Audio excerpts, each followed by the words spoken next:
New Hot 107.5, home of the Ricky Smiley Morning Show. Fly Girl P in the dollhouse, and I feel like a breath of fresh air just stepped in the room. I got Lupe Fiasco sitting across from me. How you doing? Indeed, what's going on with it? You good? I'm good. Can't complain. Like I said, man, it's fresh air when you come to the city. Oh, but nah, well, I don't know how to take that, but it's a good thing. No, I mean, I know it's a good thing, but I'm just saying, you know, there's other people who I hear. Shout out to the boy Danny Brown. Of course.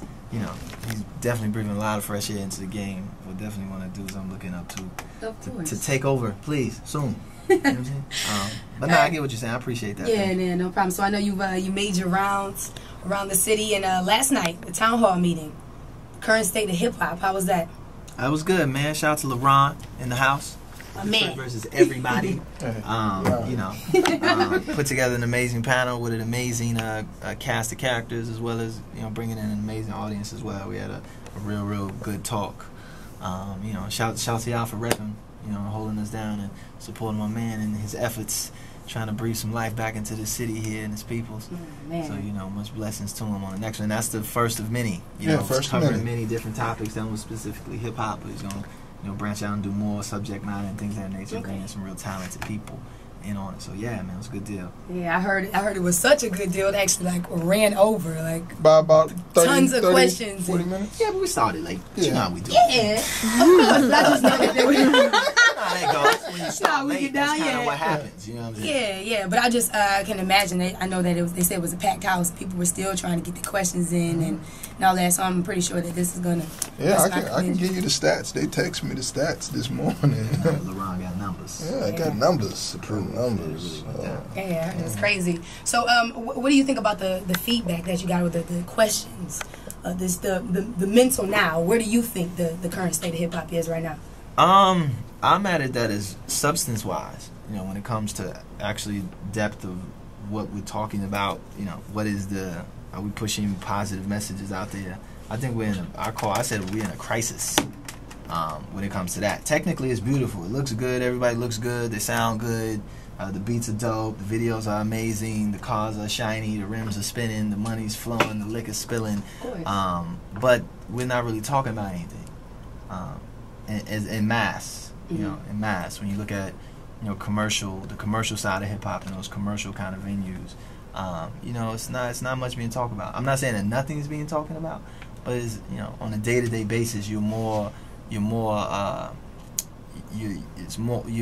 so going to hear something that's going to be negative, and not really getting you to think, as opposed to you hearing something that's going to get you to, you know, stop, pick up a book, you know, and go pick up a broom and sweep up your community kind of thing.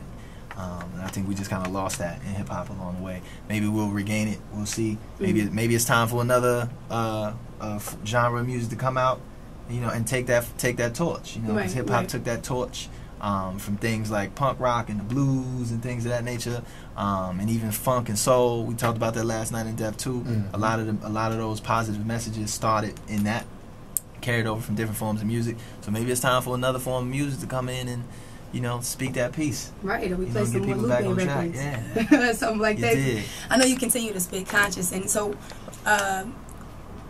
what of your music? What do you think? How is that tooling our youth? I mean, you're traveling the world. What are the effects of your brand alone? What do you... I don't know. It's rare. I need people to tell me sometimes, because I get caught in a little rut. And so you get kids, like we had some people last night that was just kind of like, yo, man, you are inspirational just in what you do now. You know what I'm saying? You don't need to be out marching with us or doing whatever. You know, what you're doing, the efforts that you're putting in on the music side, just trying to educate people and get them to think critically and see things from a different point of view, whether it be from an interview to a song, just in its totality. People look at it like, man, that's dope. You know, you influencing us. For some people, it's, man, you're being preachy, you're doing too much. You know what I'm saying? Some people, I don't want to hear that. You know, so it runs the gambit, and the audience is big, and you never know. So it really just be them kind of one-on-one things when somebody walk up and say, yo, man, you know, I stopped drinking and I did such and such or something. You know, whatever the effect was, you know, it's definitely getting out there to a certain extent. But, you know, I'm fighting against the giant. Yeah, you know what I'm saying, when it comes to content. So, well, I appreciate you still making that stand. So I just gotta say, I have a lot of respect for you as an artist and just as a man, because you know, we may vote for different people in the presidential election. We may say that, or you know, Obama kills little kids. There may be that difference in what is stated, but I have to say that I do respect you taking a stance and at least making a statement. Not just talking off the top of your head. You're making a statement and you're following up with that with some type of source. Because I think like we're being fed from somewhere. Yeah, but I tell people I know where I got my questions from. I mean, and I say this, I know where I got my statements from. Where'd you get your response from? Exactly. And the people were like, well, I just was thinking, and I just felt that was the wrong thing to say, and I felt that you was just being a little. I'm like, no. Give me a professor, give me a book, give me something. Where'd you get your response to what I said from? Yeah. You know? And that kind of puts people back on their heels a little bit. Because I'll tell you, I get mine. James Baldwin, Martin Luther King Jr., Gandhi, Howard Zinn. People's History of Poverty in the United States of America, A People's History of the United States. I just bought the book for LaRon last night. Pedagogy of the Press. We can go on and on about where I pull my thoughts and my mental from, you know. But, you know, I challenge people to say, hey, man, if I'm wrong, then prove me wrong. Exactly. You know, show me. You know, indeed. All right, that's what I'm saying. I can respect that you're sourcing where you got it from, and you're a man by your word, so. Well, thank you. I appreciate that. No problem. Thank you, man. Have a little leniency on you. Yeah, no problem. No need to go back and forth over the board and get the arguing. We got an understanding. Thanks. So about this music, which brings me to the new album. Food and Liquor 2. Yeah. I'm excited. In store September 25th. One more time. In store September 25th. Right. Food and Liquor 2, Great American Rap album. My 4th studio effort. You know, controversial. You know, Of course. Might as well. In your fashion.